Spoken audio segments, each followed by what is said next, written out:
Dag dames en heren in Limburg. Ik sta hier in de Statenzaal van het gouvernement aan de Maas. En u ziet, het is een compleet lege zaal. En dat staat symbool, denk ik, voor deze tweede golf van corona die we met elkaar meemaken. Opnieuw een periode waarin we minder met elkaar kunnen ondernemen, minder met elkaar kunnen verkeren, minder elkaar kunnen opzoeken en dus afstand tot elkaar moeten houden.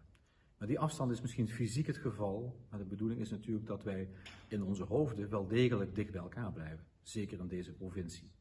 Vandaag start de actie Aandacht voor elkaar.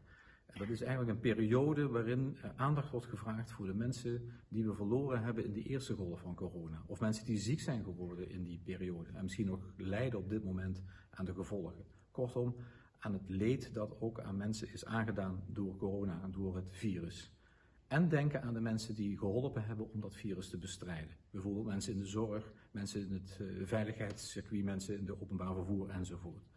Laten we dus denken aan die eerste periode en aan het leed wat is ons aangedaan, maar meteen ook daarmee denken aan de huidige situatie. Dat wij ons weer moeten houden aan maatregelen, dat we moeten volhouden, pinhouden zoals ze dat bij ons in deze streek zeggen. En dat deze periode zich moet kenmerken door inderdaad naar elkaar om te zien. Door in deze tijd juist iets meer aandacht te hebben voor de familie, voor de buren, voor de mensen die ons dierbaar zijn. En daarom is deze actie onder het motto Aandacht voor elkaar in het leven geroepen en zullen vele activiteiten, ook in Limburg, worden georganiseerd met dit motto. Dus omzien naar elkaar om ons door de tweede golf van corona te helpen en meteen stil te staan bij het leed dat ons is aangedaan.